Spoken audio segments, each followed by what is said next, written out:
Islam has a dietary law that defines what is allowed and permitted, called halal. My personal journey in appreciating halal began years ago from the point of view of tourism, looking at the huge Muslim travel market around the world. And what best way to attract them is through our hospitality and food. Halal food is clean and healthy. It is not exclusive to our Muslim brothers and sisters, but made available for all of us. For the next 2 episodes, join me as I visit halal certified and Muslim friendly restaurants in the cities of Davao and Cotabato.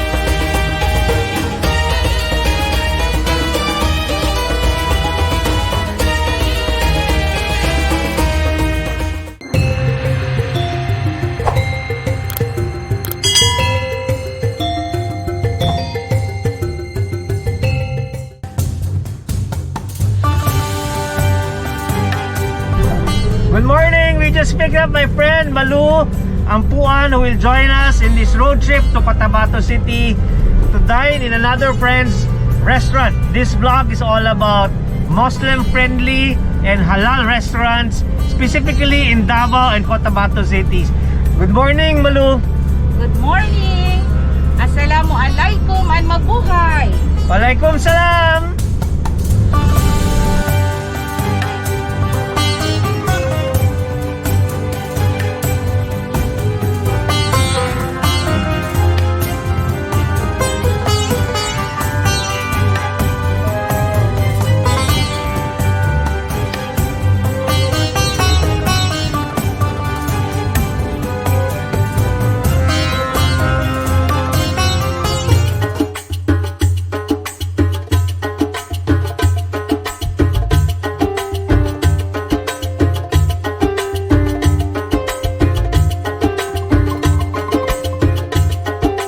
I'm now with by Shalimar American Candao, former Assistant Secretary of the Department of Tourism of the ARMM and OIC Secretary of the BARM, also of the same department, but now turned entrepreneur and restaurateur, owner of Who's Diner, where we are right now.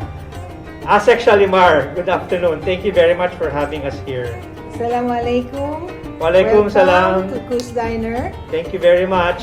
And of course, the first question will have to be, why Who's Diner? Why Who's Diner? Yes, everybody's asking. Kasi I really thought of having this restaurant, having a restaurant. It has been my dream for a long time.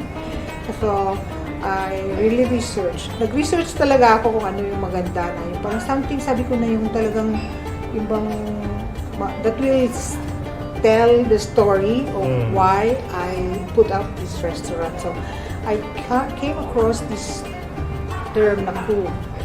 So, when I read it, it's something that is hard to achieve.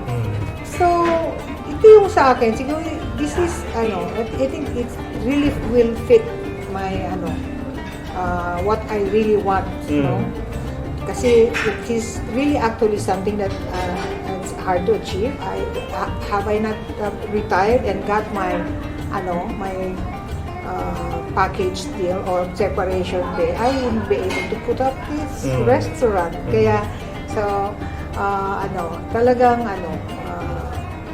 nag-fit talaga siya. So yun, that's how. A dream that to your mind was difficult to achieve, finally achieved. Yes. So it's really a coup. It's really a coup. So what is Who's Diner cuisine? How can you explain that? Earlier we had a very long lunch because we ate in 2 long tables. But 2 tables had different types of dishes. So yes. what is the cuisine of Who's Diner? Who's Diner because I really want, first and foremost, I wanted to feature and preserve the Moro dishes. Because this is one way of preserving our culture is through food. I believe that. And exactly. In as much as it's my passion, cooking is really my passion. Talagang mahilig ako and I love to concoct my own mga dishes or yung really create my own recipes, no? Ganon. And along with, of course, the traditional recipes. So, sabi ko, I will try to feature that or serve that in my diner in my restaurant. So that's why our really tagline is really Coos Diner, Moro and more. Moro and more. Yes, Moro and more. That's I think the best description Yes. of what you serve. Oo, kasi sometimes kasi it's still up to now we have been operating. We have opened in early February, and so we have just been operating for almost 5 months pa lang. It's still a work in progress, Sir Art, no? So we've been adding more dishes in our menu. So if you will notice, some dishes that we serve today are not in the menu.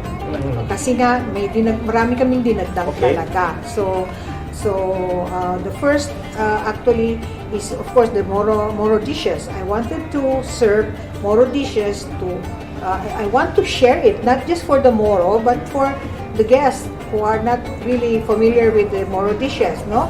And those who are not Moro, who loves Moro foods also, di ba? So like many of us.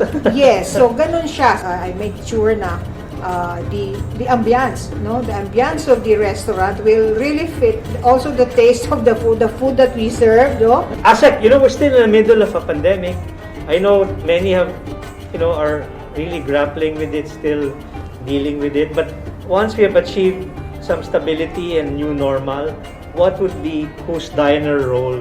I hope really that people will come, no, and visit us and try our food, and at the same time, because we're not just featuring Moro food, but we are trying to help preserve it, the traditions through our food. Like we have the sadaka we are featuring sadaka in our menu, where if you order the traditional food, we will be giving out sadaka, or 10% of that will be given out for charity, for the cause of yung preserving our culture through food. Oh, that's ganun siya.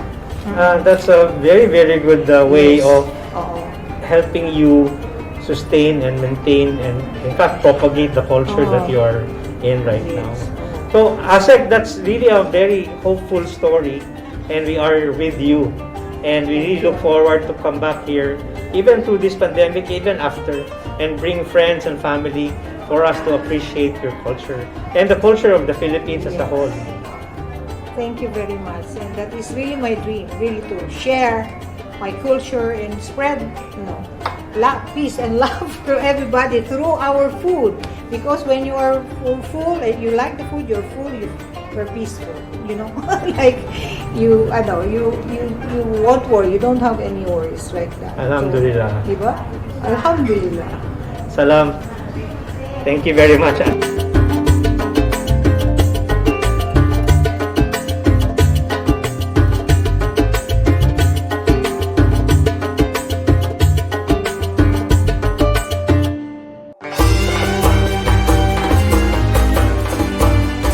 Wow, Asek, you set up 2 wonderful tables today. Yes. What do we have in front of me right now? Right now we have the selection of our featured Middle Eastern dishes. Middle Eastern that dishes. we're serving here at the Coos Diner. And these are all available in the restaurant? Yes. Okay, how do we start eating Middle Eastern food? Middle Eastern food, actually, usually they take their meal with fruits first. No? That's why it's at the center. Kailangan fruits daw muna. We call it sunnah. There is a reward if you take the fruits. No, we eat fruit first before taking any meal. So any meal you have fruits first. Yes. That's why it's kasi we were taught here. during when we were young na during Ramadan we have to take fruits first. Yun pala kailangan pala talaga you have to take food every day. It should be daily, hindi siya yung during Ramadan lang. Yeah, and it's very healthy, no? That's why we start with fruit, and then where do we proceed after eating fruit? And then we can start with the hummus with bread, no? And hummus is made of chickpeas. Giniling na chickpeas siya. So yung garbanzos. Yes, garbanzos. garbanzo siya or chickpeas with some Arabian spices. And then it's and with olive and sesame oil.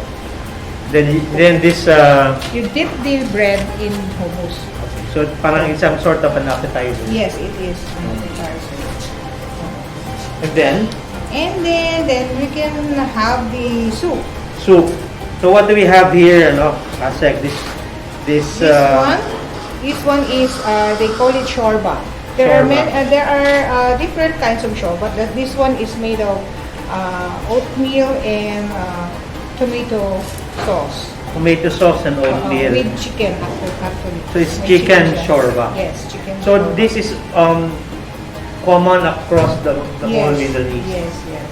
Especially in Saudi Arabia, talagang meron talaga ng shorba. Shorba is kailangan merong shorba. Yes. And this This one is dark soup.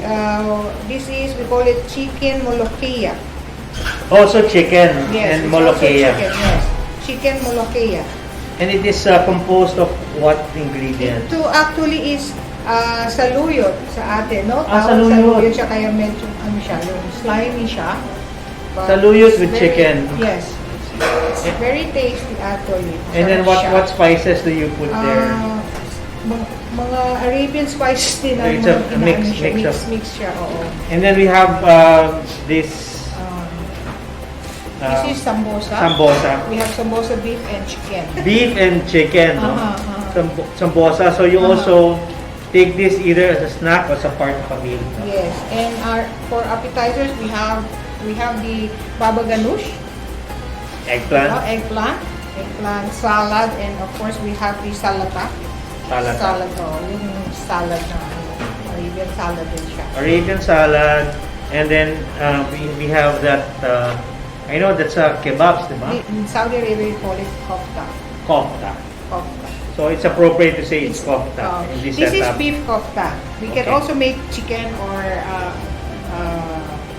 veal or veal, no? Newton kofta. You can also use it. Pero ito, it's beef kasi it's more common. Mas marami dito sa atin. Mas available ingredients. Available siya, oo. And then the three rice dishes in front of Main us. dishes are, these are the kabsa. We have first the kabsa, chicken kabsa, and then the beef kabsa, and of course the goat or kambing. Both Kabsa. kambing.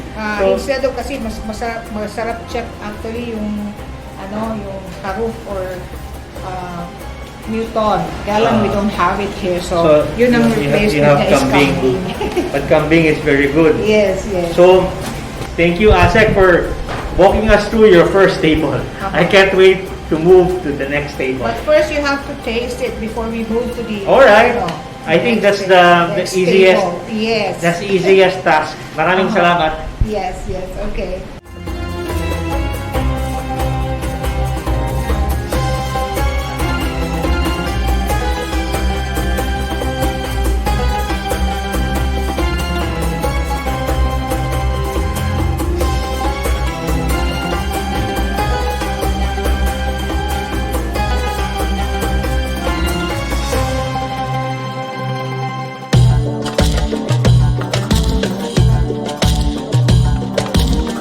Middle Eastern, and what is this setup? We have the Middle Eastern now. We have the Moro and more. Moro and more. Yes. This is the appetizers. So, This is- what is this? There are 3 types of appetizers here, no? Actually, it's 4. 4, including this one. This one. Okay. First, we have the palapa. So, what This is the palapa? This is actually a grated coconut, toasted grated coconut mixed with chili, ginger, salt. Ginger and salt.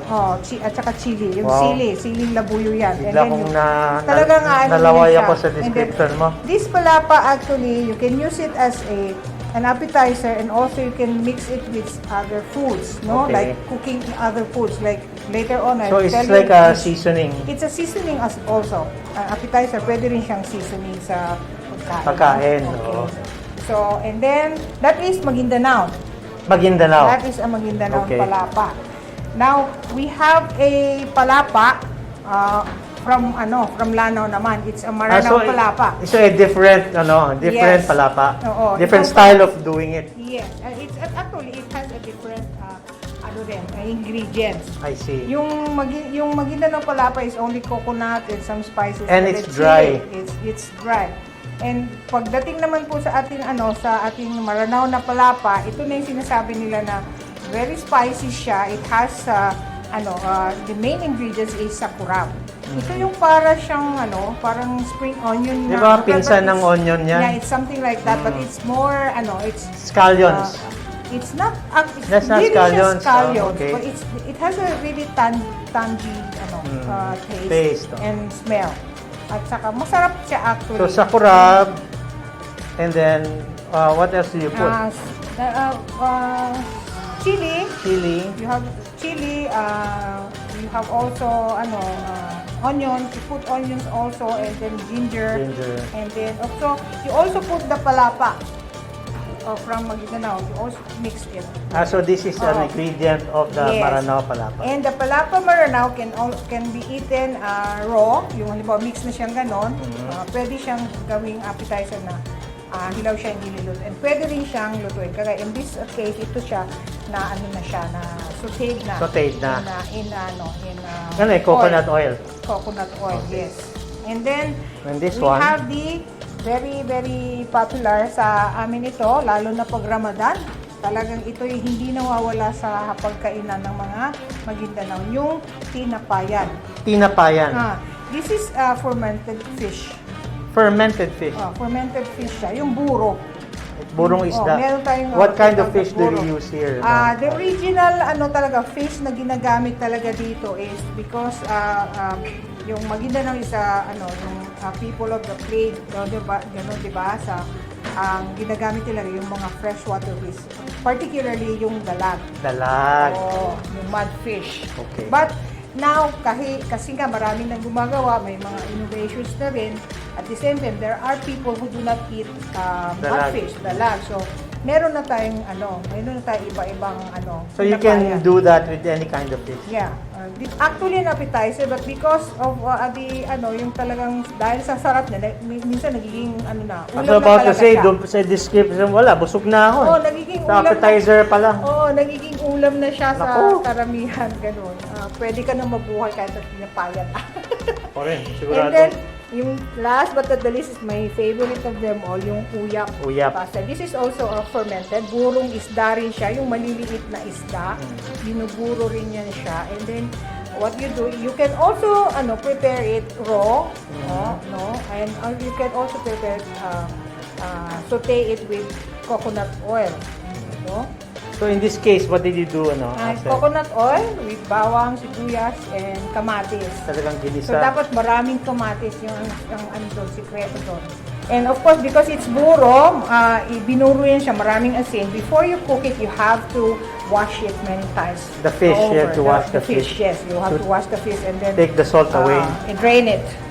The soup is called tula itom. This is actually a tausog dish, no? Made of, ito yung tinatawag nilang pamapa, nilalagyan siya ng pamapa. It's burnt coconut. Burnt coconut. Burnt coconut siya. Kaya maitim siya. Kaya nga siya tula means tinola. Parang tula, it's tinola. Kaya nga tiola. But what is your meat here? This is beef. You can use it. You can make beef, kambing, or chicken. Tinola. So in this case, you More use beef. popularly is So tinolang beef with Yes. burnt tula coconut. itom. Tinolang Tula itom. itim. Tinolang itim, why Kaya not? nga, tinolang So, kaya nga tula itom. First, we have here our main dish, yung ating sinina kambing.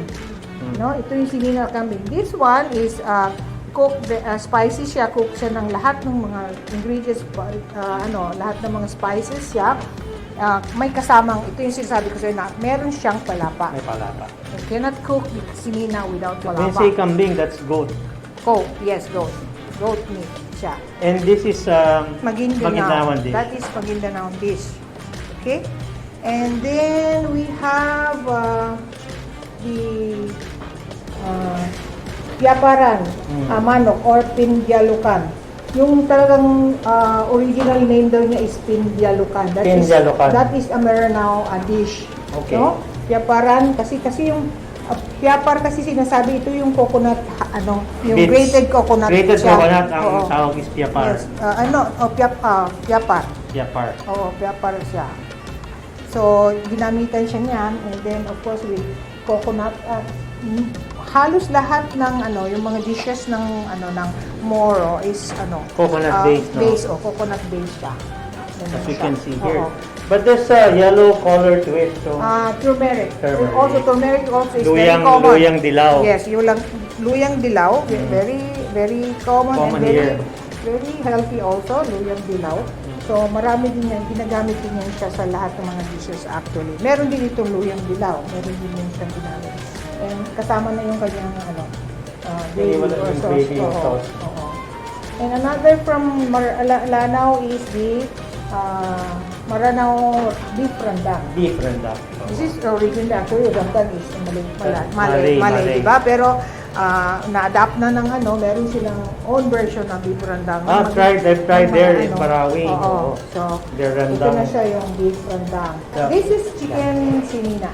Chicken sinina. Oo. And almost the same ingredients. And this is Yes. from what tribe after? Maguindanao also. It's Maguindanao. sinina. We are offering the four Ingredients. kinds of yung sinina dito. We have the beef, we have the kambing, we have the fish, and chicken. So Asek, what is this dish at the center of your table? This is the king of all the foods. King of all the food. Sorry na lang po. Oo. Ito na yung pinaka-main talaga. Yung, The main feature. And of course, we are very, very really proud to present. Always, we try to serve it sa ating mga guests, no? Kasi, So what do you call this? How do you call this We call dish? it the inasekan alayagan. Inasekan alayagan. Meaning stuffed crabs. stuffed No? crabs. This is mud crab, no, from Cotabato. They say that the best tasting crab daw, mud crab is from Cotabato. Cotabato. So Kaya, Cotabato mud crab. yes. And then With stuffing. So, inasakan, alayagan. Alayagan means crabs. crabs. Oh. This is how you do it. You remove all the alligate, The fats. the fats, no, from the shells, and then you mix it with the young grated coconut. Young grated coconut. Okay. Young grated coconut with spices like turmeric, onions, garlic, tomato, and the juice of the ginger. Ginger. Plus eggs for Binder siya. Binder siya. Oh. Binder yung eggs na yon. And then mix it all together with a little salt, no, little salt. And then what you do is after mixing all together, you put it back in the shells and close it again using the tie it with the lemongrass. Lemongrass. So lemongrass adds a little more flavor. Yes, oo. Yung the remaining of the stuffing, of course, kasi you added some ingredients, lalong-lalo na yung So, hindi na magkasya sa loob hindi na yan. magkasya. Yung matitira is gagawin mo siyang suman. Suman. And So then, if you want some more stuffing, you get a suman. yes. So, what you do is you steam it. Add yung coconut milk. Okay. And then you steam it. Let it boil. Let it boil Until until it's cooked. yes. And that's it. Yes. Wonderful. Oo. Wow. Yan. So, this is a Maguindanao dish. This is Maguindanao. Maguindanao. These are all traditional Moro dishes. Traditional plus the appetizers. Plus So we the have Maranao, appetizers. Maguindanaoan, we have Tausug, no? So all represented. Kulang pa yan actually. We will still add some more. It's a work in progress, our menu. And for your information also, all these mga traditional dishes, the Moro dishes are what we call, we have, if you have read our menu, well, we have what we call the sadaka. Sadaka. For all those traditional menu that you order, we donate 10%. Oh, Para po sa mga for preservation ng mga ito. Kung it's merong mga also programs, cultural preservation. Yes, if there will be programs na we will support. So yun doon namin siya nilalagay yung 10%. Bravo. Yung mga yung sa mga traditional Moro dishes. for the traditional Moro Sige, dishes. magluluto na rin ako para matulungan niyo ako. Oo. Okay, so now ito na yung more and more. Ito na yung Ito yung more mga natin, more. no? Ito na yung mga fusion. We have the, of course, the baked scallops. Scallops. Of course, is the favorite of everybody, yung baked scallops natin. Starter, we have the palapa rice. This is my own recipe, no?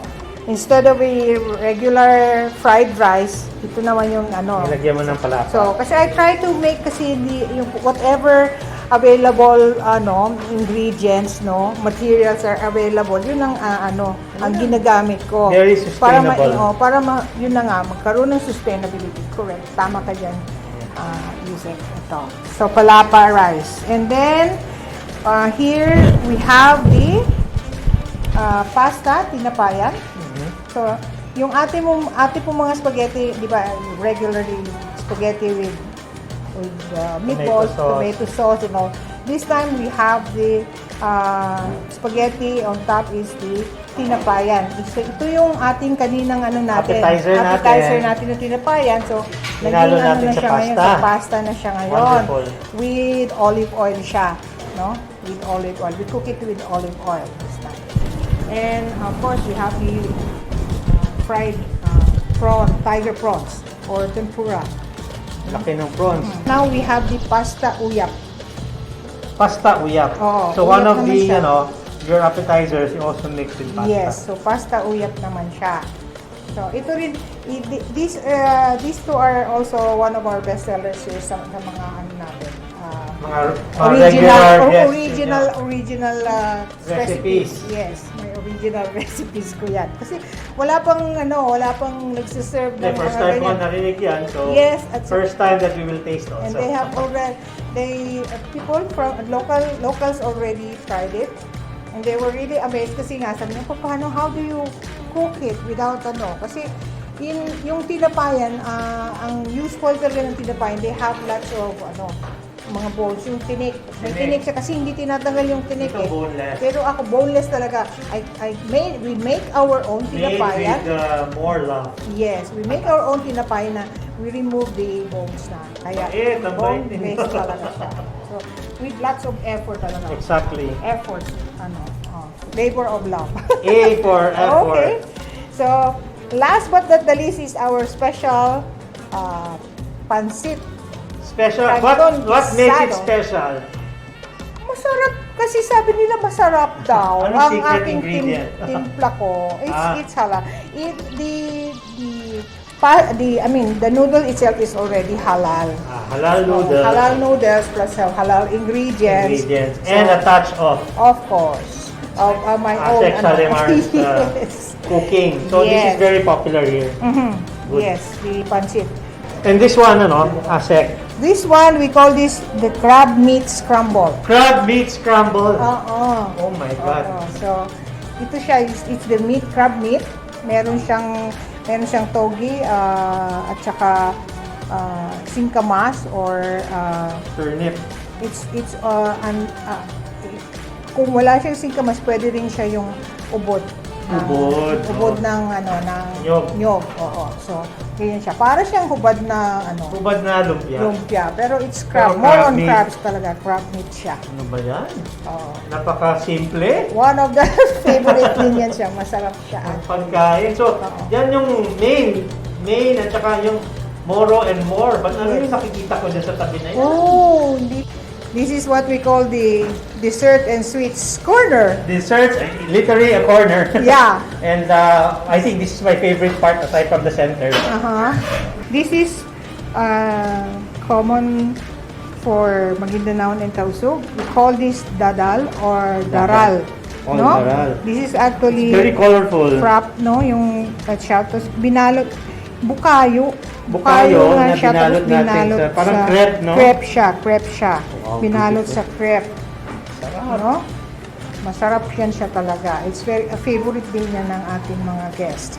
And then we have here the fried balabud or fried suman. Fried suman. Yes, we call it fried suman.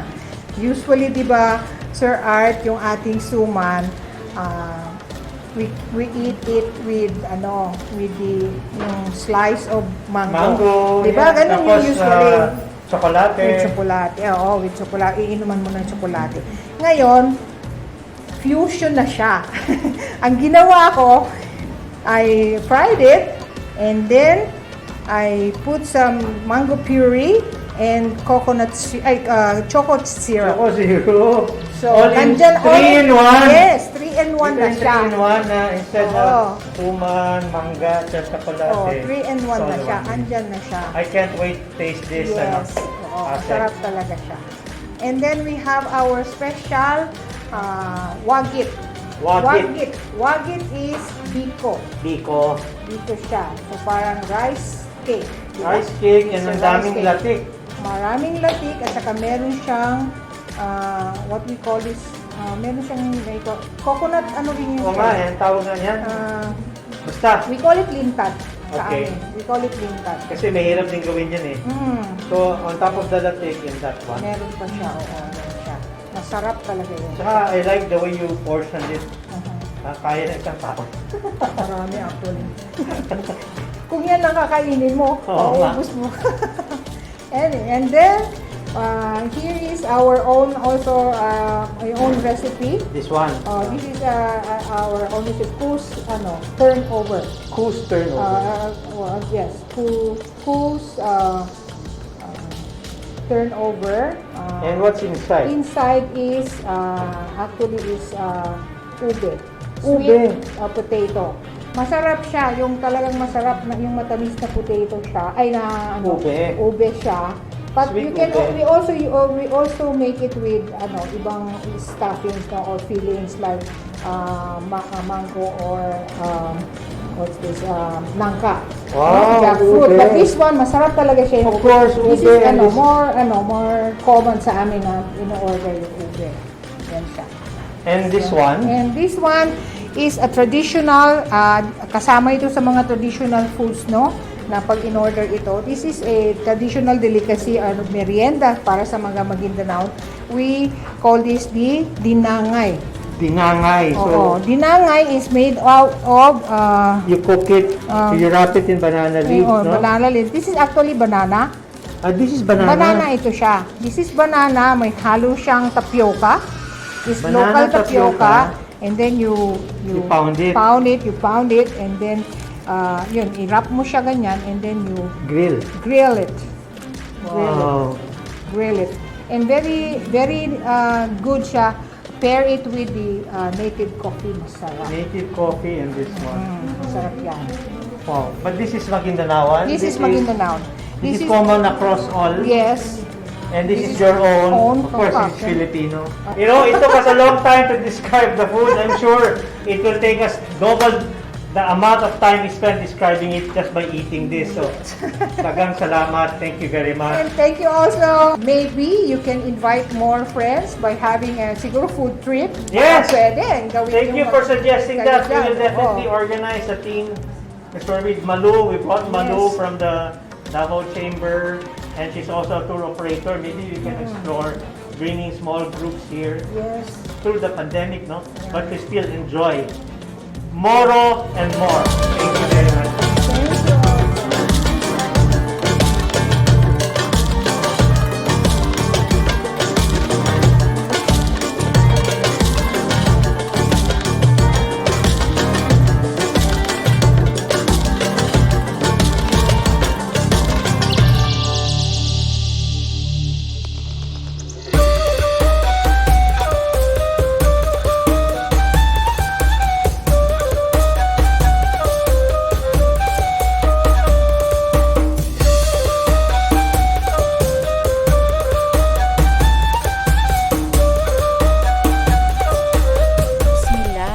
Assalamualaikum warahmatullahi wabarakatuh. Peace and mercy from Subhanahu wa Ta'ala be with you always, Sir Art. Walaikum salam, Malu. What inspired me most, why I keep on continuing this advocacy. Number one, I'm a Muslim, and with the grace and blessings from God, I keep on continue promoting halal trade and tourism in the business industry. In that way, I can share my good deeds to everyone. And of course, since majority of our players in the tourism industry are non-Muslims, and their perspective about halal is that it's only for Muslim.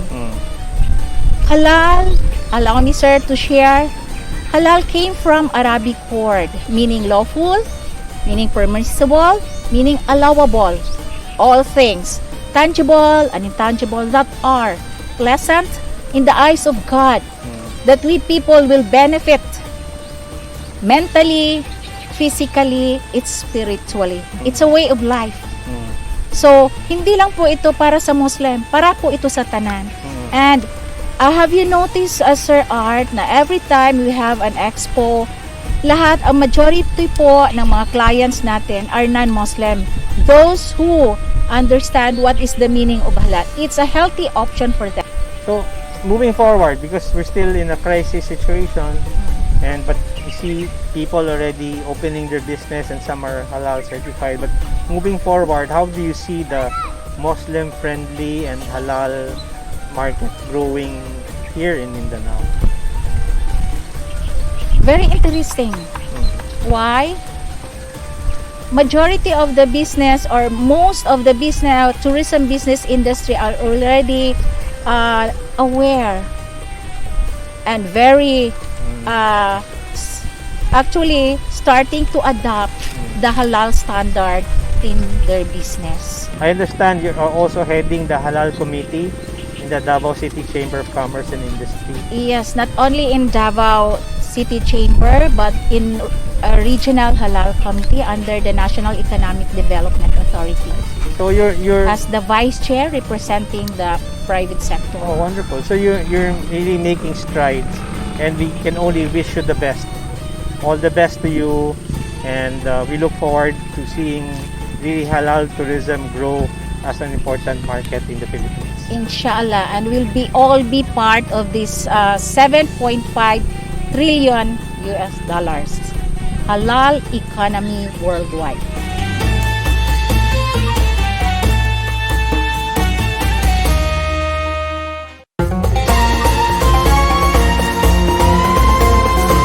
A major coup for Moro food, clean, healthy and permitted, was what we witnessed in Bay Shalimar Candao's story in Cotabato City. In the next episode, let's move on to other halal certified and Muslim-friendly restaurants in Davao City. This is Mindanao Road Trip with Art. The province launched its Clean Camigan campaign composed of programs and systems that aim to ensure the safety of communities, stakeholders, and travelers to the island in the new normal. Let's all be responsible travelers. Let's wear a mask, wash our hands, and practice social distancing.